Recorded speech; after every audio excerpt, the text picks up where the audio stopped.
Kale ate nga tugenzeeko ekololo omwerose gw'ebyobulimi obusinga obunene mu ggwanga oguteekebwa kampuni ya Vision Group Gutandise olunaku olwaleero era okuyingira osasula nusu omutwalo gumu era ebikozesebwa mu byobulimi ensigo na buli kyewandyagadde obisanga eno nga songa n'okubaako oba oyagadde okusoma osasula nagwo omutwalo gumu. Omwolesi gw'ebyobulimi gaggadde ogwa Vest Money 2023 Gutandise olwaleero abolesi nabo bazze mbungi nga baleese ebintu eby'enjawulo era emidaala gyonna gijjudde. Akulira Vision Group Don Wanyama agamba nti baleese abakugu mu byobulimi n'obulunzi okubangula n'okuwa abantu amagezi agayinza okubayamba okuyitimuka mu byobulimi. Weeru mujje kololo ekikulu ekyawula omwoleso gwaffe ku exhibitions endala ze mulaba nti ffe wano nga Vision Group tulowooza nti abantu boogenda bayamba muno bawa amagezi balina okuyiga. Kati tubadde ne sessions nga bwe tugenda tubadde tulanga mwazirabye n'ekikulu enkya just okubategezaako kitugenda okutraining enkya wojja wano enkya tugenda kukola ku okukuma enjuki beekeeping ndoza babiyita bumyu rabbits amatooke mushrooms ente amata kikyolina okukola okufunamu embuzi goats buno obutunda passion fruits vegetables ne mwabagala okukola greenhouses mu bintu bingi enkya tugenda okubeera. Agamba nti ku mulundi guno tunuulidde nnyo okwongera omutindo ku birimibwa era akubiriza abantu okujjumbira omwoleso guno kuba buli kye weetaaga okumanya ku byobulimi n'obulunzi kiri kololo. Aboolesa bangi tulina exhibitors basuka mu 150 bali wano. Ekintu kyonna ky'oyinza okulowoozaako mu bulimi oba ovudde ku seeds n'ogenda ku machines tractor ziri awo bamagala zirabako mwabanoonya ssente financing nzijewa ssente zenteeka mu farming buli kimu ky'oyinza okulowoozaako mu bulimi tukirina wano ekololo.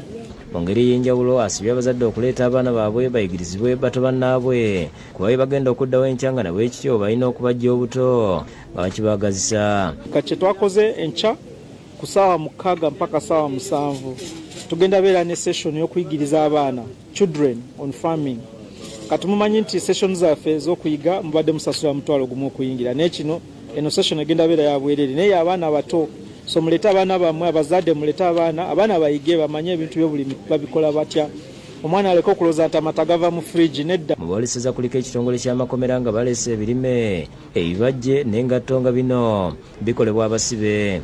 Speaker Bami Juliet nga yakulira edduuka lyabwe Rugogo agamba nti bazze okwolesa ensigo ez'omulembe abantu ze basobola okulima ne bafunamu mu bbanga ettono. Nga tubadde tuzze mu guno omwoleso gwa Harvest Money tulese ebintu ebyenjawulo tulese kasooli tulese stools tulese some furniture ebintu bya handcraft nga n'olwekyo mbadde mbayita mujje muwagire Uganda Prison Service. Olwale mu SR tulese ebintu bingi ebipya bitabadde katale tulina enkoko eza layers omutindo gwennyini gwetaaga mu nsi muno tulina enkoko eza broiler tulina emmere y'enkoko tulina pre-starter tulina abagulisha nabo boolesezza ebyuma ebyenjawulo. Kalon Nalubwama kitunzi wa kampuni eno akubiriza abantu okujja mu mwoleso balabe ebyenjawulo byabaleetedde nga mu ngeri ey'enjawulo bayamba abalimi okupangisa ettaka n'ebyuma ebikozesebwa mu kulima. Tuli kampani eyajja okuyamba omulimi n'oyo asuubira okubeera omulimi mu ngeri y'okumupangisa ekyo ky'aba yeetaaga naye nga tasobola kyetuusako ku bwannannyini essaawa ezo. N'aba Proof Bioresearch boolesezza obuwoowo ebizigo butto n'eddagala ery'enjawulo ery'obutonde lye bakola. Cynthia Birungi owa Afex Fair Trade ayisa abalimi okujja ekkololo babasomese engeri gye basobola okufunamu ssente n'ebyuma ebikozesebwa mu byobulimi ku kibanja mpola. Tugenda n'okubalaga bye tulinawo nga ffe as Afex tulina what we call access to inputs, access to market and access to storage that we have put together okulaba nti abalimi bafunamu ate basobola okubeera obulungi. Hassan Katulebo w'ensujju ennene naye ayolesezza ebiryo eddagala n'obuwunga bye bakola okuva mu nsujju. Banyabo ne basibu mujje tugatte ettaffaali y'obwongo n'okumanya mu kintu kibayita obulimi bwe butaasize eggwanga obulimi si kikolimo obulimi bulamu. abakibinge Farmers Cooperative nabo boolesezza muwogo, ebitooke, lumonde n'obuwunga bye bakola.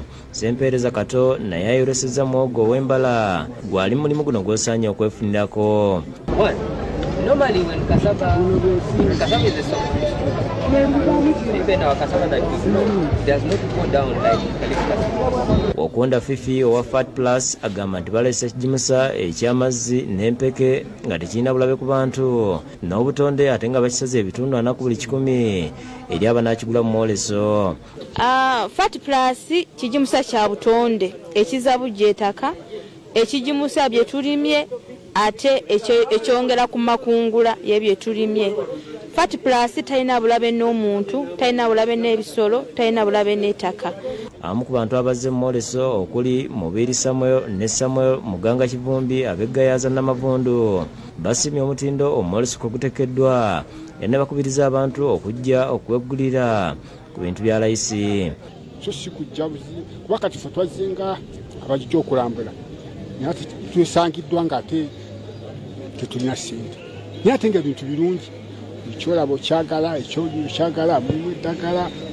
Abantu mbakubiriza mujje omwoleso guno mulungi nnyo ate ebyokuyiga bingi n'ebyokugula si bya bbeeyi nnyo ogula ky'osobola. Kinunu Elias okuva Zigoti Mitiana agamba nti balabye mwoleso wakudda n'olunaku olw'enkya ayongere kumanya kwalina n'okuganyulwa mu mikisa enjolo egiye Kololo. Ensanzi binsanyusiza oba nsanziyo omwogo gwe sirabangako ate nga ndi mulimu wa muwogo. Kati muwogo yensigo njiguze ngenze nayo ensujju nzirabye zesirabangako nebanagira ennima yaazo nkyanja kudda ssebo kubanga ebintu binsanyusiza nnyo bino. Nja kujjangula ebintu ebirala. Mutezi Sulaimani yakusakidde gweno ku Bukedde TV.